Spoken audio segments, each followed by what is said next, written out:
Hello friends, तो इसमें हम अब देखेंगे कि जो हमारा नेक्स्ट टॉपिक है मूल कर्तव्य, जिसको हम बोलते हैं फंडामेंटल ड्यूटी। तो इसके बारे में मैं आपको बताऊंगा बहुत अच्छे से। और जैसा कि हम अपना टॉपिक धीरे धीरे कंप्लीट करते आ रहे हैं, तो आप कृपया टॉपिक को लाइन से सीक्वेंस में देखते आइए ताकि आप लोगों को फायदा हो सके इस प्लेलिस्ट। आज का हम टॉपिक स्टार्ट करते हैं जो कि मूल कर्तव्य है, फंडामेंटल ड्यूटी। तो इसके बारे में हम आज इस टॉपिक को कंप्लीट कर ले। तो मूल कर्तव्य, फंडामेंटल ड्यूटी, और ये भाग 4 क मतलब 4A बोल सकते हैं इसको, और 51 क ए बोलते हैं। तो मूल कर्तव्य मतलब सिंपल आपको बता दूं कि जैसे आपको फंडामेंटल राइट कुछ अधिकार मिले हैं, वैसे ही अब आपके लिए कुछ कर्तव्य है जो आपको देश के लिए करना चाहिए, वो इसमें बताया गया है। क्योंकि अधिकार तो मिल गया, लेकिन अधिकार के साथ साथ कुछ कर्तव्य भी होने चाहिए लोगों को, क्योंकि अधिकार और कर्तव्य एक साथ कोरिलेशन बिल्कुल करते हैं। घर में भी देखते हैं कि अगर आपके छोटे भाई या फिर बहन है तो आपको अधिकार मिला है उनको डांटने बोलने का, तो आपका कर्तव्य भी होना चाहिए कि उनको अच्छे से आप जो शिक्षा है दे, पढ़ाए लिखाए, तभी आपको डांटने का भी अधिकार होगा। नहीं तो आप बस डांटे बोले उनको और उनके लिए जो अच्छा है वो नहीं करे, तो फिर ये अच्छा नहीं माना जाता है, ये एथिकल सही नहीं है, नैतिकता नहीं होती है ये सब। तो इसीलिए अधिकार हमें दिए गए हैं, तो कुछ हमारे कर्तव्य भी हैं जो कि इंदिरा गांधी सरकार ने बाद में इसको समझा और संविधान में संशोधन करके इसको ऐड कर दिया। तो इसी को हमें देख, तो ये रूस के संविधान से प्रभावित होकर लिया गया है। और जो रूस पहले तो यूएसएसआर था, तो ये कोल्ड वॉर का एरा था, तभी हमने लिया था। जब हम वर्ल्ड हिस्ट्री करेंगे तो उसमें देखेंगे कि कोल्ड वॉर क्या होता है। और यह एकमात्र जापानी संविधान में है। जो भी बड़े संविधान है जैसे कि यूएस, कनाडा, ब्रिटेन, तो बस जापान के संविधान में ही मूल कर्तव्यों को जोड़ा गया है और कहीं देखने को नहीं मिलता है लोकतंत्र में। और हमने 1976 में स्वर्ण सिंह समिति एक बनाई थी, उन्हीं के कहने पे हमने इसको जोड़ा था। तो पहले हमने 10 जोड़ा था कर्तव्य, लेकिन एक और संशोधन करके 2002 में एक और कर्तव्य को जोड़ा था इसमें। तो 1976 में स्वर्ण सिंह समिति के कहने पर 42वां संविधान संशोधन द्वारा जोड़ा गया था। तो 42वां संविधान संशोधन बहुत बड़ा है, तो हमने कुछ पार्ट को तो देखा है पहले और कुछ पार्ट को आगे देखेंगे, लेकिन एक स्पेसिफिक वीडियो ही होगा मेरा संविधान संशोधन पे, जो कि इम्पोर्टेंट कुछ संविधान संशोधन हुए हैं तो उसको मैं बताऊंगा आपको, जैसे 42वां, 44वां, पहला अमेंडमेंट। तो ये सब जानना बहुत ही जरूरी है हमारे एग्जाम के लिए। हम देख लेते हैं कि पहले 10 ही था, बाद में 86वां संविधान संशोधन 2002 द्वारा एक और जोड़ा गया था इसमें। अब हम चलते हैं धीरे धीरे, ये जो 10 अधिकार हैं और एक जो जोड़ा गया बाद में 11, हम इसके बारे में बात कर लेते हैं। तो इसमें पहला जो कर्तव्य है हमारा कि संविधान का पालन करे, मतलब जो भी हमारे नागरिक है वो संविधान का पालन करे, उसके आदर्शों को, संस्थानों, राष्ट्रीय ध्वज, राष्ट्रगान आदि का आदर करे। तो जो भी हमारे स्वतंत्रता सेनानी थे, जो हमारे नेता लोग, उनका आदर करे और उनके आदर्शों को समझे कि क्या कुर्बानी देके ये देश की आजादी मिली थी। तो उन्होंने बहुत सारी कुर्बानी दी, इसी की वजह से आज हमें आजादी मिली है। उन्हें समझे, उनका सम्मान करे, आदर करे, और जो भी राष्ट्रीय ध्वज हमारा है, झंडा, राष्ट्रीय गान है, तो इन सब का आदर, तो ये सब करना भी चाहिए, क्योंकि हमें हमारे देश से इतना कुछ मिलता है तो हम अपने देश के लिए इतना तो कर ही सकते हैं। और ये सभ्य देश के लिए एक अच्छी बात होती है कि लोग अपने कर्तव्यों का पालन करते हैं। हम अपने अधिकार के लिए तो सभी जगह खड़े हो जाते हैं। दूसरा है कि स्वतंत्रता आंदोलन को प्रेरित करने वाले आदर्शों का हृदय में संजोए रखें। जो भी हमारे स्वतंत्रता के आदर्श थे, जैसे नेहरू जी, गांधी जी, सरदार पटेल, लाला लाजपत राय, बाल गंगाधर तिलक, इन लोगों जो हमारे आदर्श थे उनको हृदय में अपने संजोए रखे। ये नहीं है कि उनका बलिदान को, जो भी उनके बलिदान थे उनको भूल जाए। तो इसमें यह बताया गया है। और तीसरा हम देख लेते हैं कि देश की संप्रभुता, एकता और अखंडता की रक्षा करे। तो देश में से जो हमारी संप्रभुता है, जो हमने बात किया था कि डीपीएसपी में, संप्रभुता मतलब कि हम किसी और विश्व के मतलब देश के दबाव में नहीं है, हम अपना निर्णय लेने के लिए सक्षम है और हम किसी दबाव का मोहताज नहीं है। तो इसमें ये होता है संप्रभुता, मतलब किसी भी देश का संप्रभुता बहुत ही इम्पोर्टेंट पार्ट होता है। इन सब की रक्षा करे, ऐसा काम ना कर दे कि देश की संप्रभुता पे आँच आ जाए, चाहे देश की अखंडता पे आँच आ जाए। तो अखंडता मतलब होता है कि देश कभी ना टूटे, तो ऐसा काम ना करे कि देश को टूटना पड़े कभी। तो ये सब चीजों का ध्यान रखें और इसकी रक्षा करें, ये हर एक नागरिक का कर्तव्य होना चाहिए। और चौथी इसमें दिया गया है कर्तव्य, देश की रक्षा करे और बुलाए जाने पे देश की सेवा के लिए कभी भी आ जाए। तो जब भी आपकी जरूरत हो तो बुलाए जाने पे देश की रक्षा करने के लिए आप हमेशा हाजिर हो। मतलब कि ये हुआ कि जब भी युद्ध वगैरह हो तो अगर आपको देश की जरूरत है तो बुलाया जाए तो आप जा सकते। इसमें ये है जैसे कि कोई इकोनॉमिक क्राइसिस आ जाए तो अगर देश के लिए आपको कहीं काम करना हो तो आप जाके देश के लिए काम करके मदद कर सके, इसमें ये बताया गया है। इसमें ये आपके कर्तव्य होने चाहिए। और पांचवा कर्तव्य इसमें है कि सभी लोगों समरसता और समान भातृत्व की भावना का निर्माण हो। मतलब कि भातृत्व मतलब ब्रदर हो, तो सब में ब्रदरहुड की आपको भावना रहे। मतलब सभी हमारे देश के लोग हमारे भाई बंधु हैं, इन सब से देश की अच्छी छवि बनती है और देश में काफी लोगों में भाईचारा होता है, तो कभी भी दंगे फसाद होने के चांस कम रहते हैं इसमें। और ऐसी प्रथा का त्याग करें जो महिलाओं के विरुद्ध, तो मतलब जो भी अगर महिलाओं के खिलाफ है तो वो प्रथा हम लोग त्याग दें। जैसे कि सती प्रथा थी तो उसको तो हमने बहुत पहले ही त्याग दिया, लेकिन जो भी अगर महिलाओं के विरुद्ध हो या फिर उनका इज्जत सम्मान के विरुद्ध हो तो उन प्रथाओं को हमें त्याग देना चाहिए। जैसे कि आज आप लोग देखते हैं इतना रेप कांड बढ़ते जा रहा है, तो ये सब नहीं होना चाहिए क्योंकि ये महिलाओं के सम्मान के खिलाफ। तो ये सब कर्तव्य दिए गए हैं लेकिन लोग इसको फॉलो नहीं करता है, तो ये बहुत बुरी चीज है जो हम अभी देखेंगे कि ही इसको क्यों नहीं फॉलो किया जाता है। ये सब एनालिसिस पार्ट पे भी हम आएंगे, पहले हम 10 जो कर्तव्य दिए गए हैं ये हम जान लें। और छठा है इसमें सामाजिक सांस्कृतिक और गौरवशाली परंपरा का महत्व समझे। तो जो भी हमारा गौरवशाली परंपरा है उसको समझने का लोगों का कर्तव्य है, और जो भी हमारी संस्कृति है उसका आदर करें। और जो भी हमारे स्मारक हैं जैसे कि ताजमहल, ये सब चित्तौड़गढ़ का किला, तो ये सब जो भी चीजें हैं उनका संरक्षण करना ये हमारा अधिकार है क्योंकि ये हमारे संस्कृति का पार्ट। और जो भी परंपराएं हम फॉलो करते आ रहे हैं जैसे कि हमारे इतने सारे फेस्टिवल है तो उनका लोगों को सम्मान करना चाहिए और इन परंपराओं को प्रोटेक्शन देना चाहिए, कंजर्व करना चाहिए, पूरे विश्व में फैलाना चाहिए। तो ये सब हमारा कर्तव्य है। और सातवां है पर्यावरण का संरक्षण करें, वन्य जीव,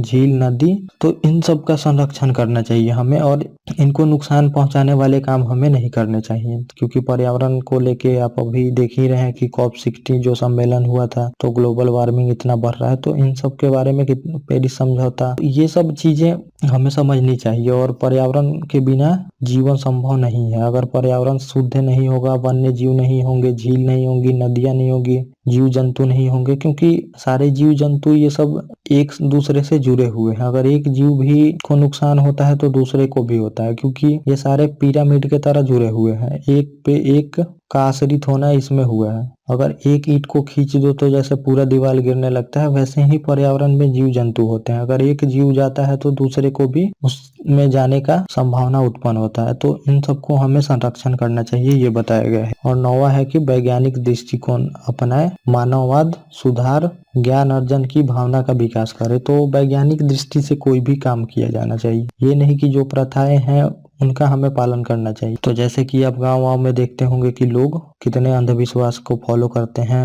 अगर आपको कोई बीमारी होती है तो वो लोग बीमारी में वैज्ञानिकता का दृष्टिकोण नहीं अपनाते हैं, वो पहले किसी पूजा पाठ, जो भी साधु संत लोग होते हैं उनके पास ले जाया जाता है। तो ये वैज्ञानिक दृष्टिकोण नहीं है, हमें वैज्ञानिक दृष्टिकोण अपनाना चाहिए और जो भी बीमारी है उसको डॉक्टर से दिखा के उसका जांच पड़ताल करके दवाई लेनी चाहिए। ये सब इसमें बताया गया है। और ज्ञान अर्जन की भावना हमेशा रखना चाहिए, हमेशा ज्ञान लेते रहना चाहिए, हमें बिल्कुल लॉजिकल काम करना चाहिए, लॉजिकल चीजें सीखनी चाहिए, इसमें ये बताई गई। और 9वां है कि सार्वजनिक संपत्ति की सुरक्षा करें और हिंसा से दूर रहे। तो जो भी पब्लिक प्लेस पे जो हमारी संपत्ति होती है सरकार की, तो इन सब की रक्षा करें और हिंसा से दूर रहें। तो देखते होंगे कि आप जब भी दंगा फसाद होता है तो सरकारी प्रॉपर्टी को कितना नुकसान पहुंचाया जाता है। तो इन सब से दूर रहने की कोशिश करें लोग, क्योंकि सरकारी प्रॉपर्टी वो हमारी प्रॉपर्टी ही है, किसी और की नहीं है। जो हमने टैक्स दिया है वही पैसे से वो संपत्ति बनाई गई है, तो उसका रक्षा करना भी हमारा अधिकार है वो, और वो हमारी यूज के लिए ही दिया गया है। तो हमें ये समझनी चाहिए, इसमें लिखा गया है, और हमें इसका फॉलो भी करना चाहिए। अब हम देख लेते हैं 10वां, उत्कर्ष की ओर बढ़ने का सतत प्रयास करें। तो हमेशा हमें प्रयास करना है कि हम आगे बढ़ते रहें हर एक क्षेत्र में। तो हमारा कंट्री इतना प्रगति भी कर ही रहा है कि आज ग्लोबल में तीसरी सबसे बड़ी अर्थव्यवस्था है हमारी देश की, PPP पे हम देखेंगे तो। और GDP डॉलर में देखेंगे तो हमारी 6ठी सबसे बड़ी अर्थव्यवस्था है। अंतरिक्ष क्षेत्र में हम इतना आगे चले गए हैं, कृषि क्षेत्र में हम आत्मनिर्भर हो चुके हैं, 3rd लार्जेस्ट आर्मी कैपेबिलिटी है हमारे पास ना, सारी चीज़ों में हम उत्कर्ष की तरफ बढ़े हैं और हमें और भी बढ़ने का प्रयास करते रहना चाहिए। और बहुत सारी अभी दिक्कतें भी हैं, जो गरीबी है हमारे पास, रोजगार नहीं है लोगों के पास, तो ये सब दूर करना चाहिए हमें और इसका प्रयास हमें करते रहना है, ये बताया गया है। और 11वां जो जोड़ा गया था, 14 से 22 तक के बच्चों को माता पिता का कर्तव्य है कि प्राथमिक शिक्षा उपलब्ध कराएं। 86वां संविधान संशोधन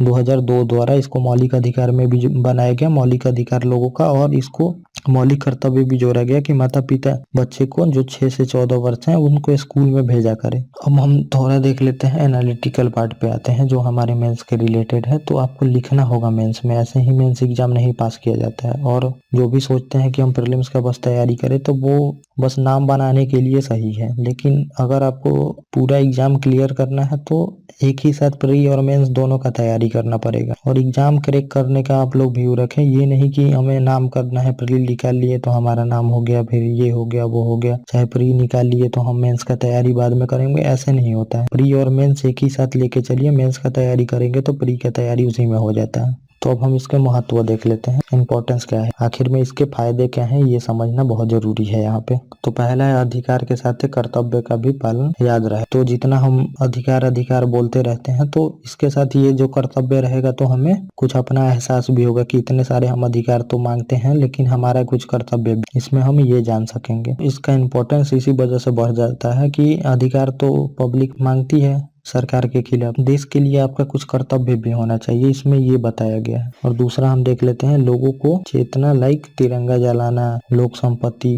को नुकसान पहुंचाना, इसके लिए यह जरूरी है। तो लोग देखते ही होंगे कि धरना प्रदर्शन में लोग सभी चीज भूल जाते हैं, ये भूल जाते हैं कि देश का क्या महत्व है। और ये सब जो अधिकार हमें मिले हैं तो बहुत मुश्किल से मिले हैं, जो इतिहास को जानेगा उसे समझ में आएगा कि कितने मुश्किल से हमें ये अधिकार, जो आज हमें इतनी इंडिपेंडेंस मिली है, बहुत मुश्किल से मिली है और कितनी सारी जानें कुर्बान करनी पड़ी, ये सब कोई नहीं समझता है। और जो तिरंगा का महत्व होता है, देश का महत्व होता है, ये किसी को अभी पता ही नहीं है। कितना सारा लोगों को कोई अधिकार नहीं थे, लोगों को तोप में बांध के उड़ा दिया जाता था, किसी को भी उठा के फांसी दे दिया जाता था, महिलाओं को मारा जाता था, बच्चों को दिन दिन भर काम कराया जाता। तो बहुत सारी प्रताड़ना को झेल के ये देश यहाँ पे पहुंचा है, इंडिपेंडेंस मिला है, इतना संपत्ति बनाया है, लेकिन लोग इसका सम्मान नहीं करते। दंगे फसाद में लोग संपत्तियों को नुकसान पहुंचाते हैं, तिरंगा तक को जलाया जाता है जो कि हमारे देश का प्रतीक। तो इन सब के लिए ये बनाया गया है ताकि इन सब बातों को लोग समझे और ये सब काम ना करे। तो इसका ये इम्पोर्टेंस है यहाँ पे। और तीसरा है राष्ट्र के प्रति अनुशासन और प्रशंसा होगी। तो राष्ट्र के प्रति अनुशंसा होगी, अगर हमारा कर्तव्य होगा तो हमें अनुशासन में रहेंगे, अगर हमें अपना कर्तव्य याद रहे। तो ये सब जो 11 चीजें दी गई हैं हमें याद दिलाएंगी बार बार, अगर हम कुछ भी करना चाहेंगे तो ये चीजें याद आएंगी कि ये हमारे मौलिक कर्तव्य में है, इसे हमें पालन करना चाहिए। तो हम इन सब का पालन करेंगे तो हम अनुशासन में रहेंगे, ये बताया गया है। और विश्व के लिए उदाहरण हो सकते हैं, जब अगर हम कर्तव्य को इतने अच्छे से फॉलो करेंगे तो विश्व के लिए उदाहरण हो सकेंगे कि उस देश में ऐसे कर्तव्य फॉलो किए जाते हैं और देश का जो नागरिक है अपने कर्तव्य के प्रति इतना जागरूक। तो बाकी देश भी जैसे कि हम अच्छी चीजों को लेके अपने संविधान में इम्प्लीमेंट करते हैं, तो ये चीजें लोग देख के हमारे संविधान से अपने संविधान में इम्प्लीमेंट करना चाहेंगे कि भारत में इतना अच्छे से इसको इम्प्लीमेंट किया गया है और लोग इसको बहुत अच्छे से मानते हैं। तो देश के लिए मतलब विश्व के लिए हम उदाहरण हो सकेंगे इसके वजह से। तो अब हम देख लेते हैं कुछ आलोचना इसकी, क्रिटिसिज्म क्या है। इसमें बोला जाता है कि और भी कर्तव्य होना चाहिए, बहुत कम कर्तव्य है हमारे, इतना 11 कर्तव्य बहुत कम है। मौलिक अधिकार तो हमें इतना मिले हैं, 12 से लेके 35 तक मौलिक अधिकार है, लेकिन कर्तव्य बहुत कम दिए गए हैं 10। तो लाइक इसमें होना चाहिए था कर भरने का कर्तव्य, वोट देने का कर्तव्य, क्योंकि बिना वोट दिए डेमोक्रेसी नहीं आती है। और बहुत सारे लोग अभी भी हैं जो वोट नहीं देते हैं, 35-36% वोट पड़ता है, कभी कभी 50%, इससे ज्यादा वोट नहीं पड़ता और लोग जो भी हमारे नेता होते हैं वो जीत जाते हैं। इसमें बोला जाता है कि बहुत सारे ऐसे लोग जीत जाते हैं जो कि उनको जीतना नहीं चाहिए था, क्योंकि लोग वोट नहीं देते और वो जिसको पैसा देते हैं वही वोट दे लेके वो जीत जाते हैं और अच्छे लोग वोट दे ही नहीं पाते। तो इस वजह से भी ये कर्तव्य होना चाहिए था और कर भरने का कर्तव्य होना ही चाहिए था, टैक्स जो होता है, क्योंकि बहुत सारे लोग अभी भी टैक्स चोरी करते हैं। तो कर्तव्य में रहता तो उनको थोड़ा सा तो याद दिलाता कि ये आपका कर्तव्य है तो आपको करें। तो इसमें ये आलोचना की जाती है। और दूसरी इसमें आलोचना की जाती है कि कई कर्तव्य सही से परिभाषित मतलब अर्थ दूसरे हो सकते हैं अगर निकाला जाए तो, जैसे महान, आदर्शों, मिश्रित, संस्कृति, वैज्ञानिक स्वभाव, तो इन सब का अर्थ कुछ दूसरा भी निकाला जा सकता है। जैसे कि वैज्ञानिक स्वभाव, तो वैज्ञानिक स्वभाव में कौन से वैज्ञानिक स्वभाव की तरफ जाए, जैसे कि आज वैज्ञानिक स्वभाव की वजह से ही देखते हैं कि आप लोग अपने बच्चे को चेक कराते हैं, अगर वो लड़की होती है भ्रूण में तो उसकी हत्या करा दी जाती है। तो क्या हम इस वैज्ञानिकता की तरफ बढ़े? तो ये सब कुछ वर्ड डिफाइन नहीं है, तो वैज्ञानिकता तो ये भी है, इस बात पे आलोचना की जाती है इसका। और तीसरी बोला जाता है सजा और फाइन नहीं है। तो जैसा कि हमारा पार्ट 4 में था कि डीपीएसपी वो इनजस्टिसिएबल था, वैसे ये भी है, यह फोर्सेबल नहीं है, ये आप पे फोर्सफुल लागू नहीं किया जा सकता, ये आपका मन है तो करे, ना मन है तो ना करे, इसमें ये है, इसमें कोई सजा का प्रावधान नहीं है ये। तो इसमें ये बोला जाता था कि कोई सजा का प्रावधान होना चाहिए। और चौथी इसमें है कि एफआर और एफडी एक जगह होना चाहिए। तो इसमें ये बोला जो पार्ट 3 हमारा है फंडामेंटल राइट, वहीं पे इसको भी होना चाहिए था फंडामेंटल ड्यूटी, ताकि जब भी लोग फंडामेंटल राइट पढ़े तो उसको वहां पर फंडामेंटल ड्यूटी भी पढ़ा दिया जाए और एक जगह क्लासिफिकेशन भी हो, तो आप लोगों को काफी अच्छे से सभी देश के नागरिकों को याद। और अब हम देख लेते हैं इसमें कि कंक्लूजन या फिर सुझाव हम क्या दे सकते हैं। तो क्वेश्चन आंसर जब आप करेंगे तो उसमें सुझाव दिया जाता है या फिर कंक्लूजन में लिखा जाता है कि आगे हम क्या कर सकते हैं इसमें। तो इसमें सुझाव क्या हो सकता है ये हम बात कर लेते हैं। तो सबको बता, तो पहली बात कि ये किसी को पता ही नहीं है। अभी आप जब तैयारी कर रहे हैं तो आपको पता है, लेकिन किसी भी आम नागरिक को नहीं पता होता है कि हमारे 11 कर्तव्य भी हैं, क्योंकि ये कहीं पढ़ाया नहीं जाता है, कहीं लोग देखता नहीं। इसकी प्रचार प्रसार की जरूरत है और काफी लोगों को जागरूक करने की जरूरत है। जब वो जानेंगे तब तो, और जानने के लिए बहुत सारे कदम उठाने चाहिए जो कि नहीं उठाए जाते हैं।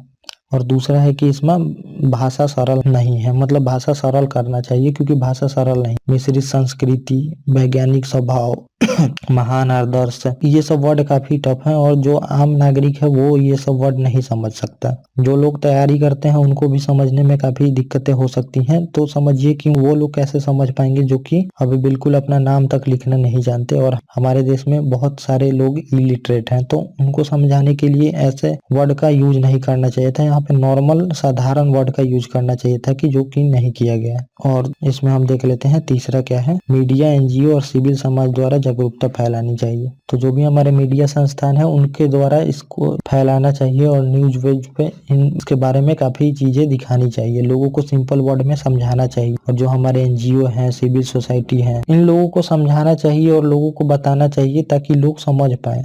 तो मीडिया बस तो टीआरपी के पीछे भागती है, मीडिया का बात ही छोड़िए। मीडिया को भी फैलाना चाहिए, लेकिन मीडिया अपना काम नहीं कर रही है। मीडिया को अच्छे से ये सब चीजें बतानी चाहिए, इस पे डिस्कशन होना चाहिए, इसको सिंपल वर्ड में लोगों को समझाने का कोशिश करना चाहिए, जो कि मीडिया अच्छे से बहुत कर सकती है, क्योंकि उनके पास बोलने और समझाने का काफी स्किल होता है, तो वो लोगों को आम भाषा में समझा सकते हैं। और चौथा है कि जैसे घर में नियम का पालन करते हैं हम, वैसे देश में भी नियम का हमें पालन करना चाहिए। तो जैसे हमारे घर में कुछ रूल होते हैं हमारे, जिसको हम फॉलो करते हैं, जैसे बड़ों का आदर करना, कोई बड़े आते हैं तो हम उतना सम्मान करते हैं, उनको इज्जत दी जाती है, ये सब किया जाता है। तो ऐसी चीजें हमारे देश लेवल पे भी होना चाहिए, क्योंकि ये पूरा देश हमारा एक परिवार, तो हमें देश में भी इन सब चीजों का पालन करना चाहिए और इसी से हमारा देश आदर्श बन सकता है। तो ये सब चीजें लोगों को समझनी चाहिए। और ये मैं बता दूं कि बस ये पढ़ने के लिए हमारे नहीं है, ये सही में हमारा कर्तव्य है और हमें सबको समझना ही चाहिए। तो ये चैप्टर मेरे ख्याल से सबसे इम्पोर्टेंट है किसी भी अच्छे देश के लिए। और इसे ऐसा नहीं है कि हमें बस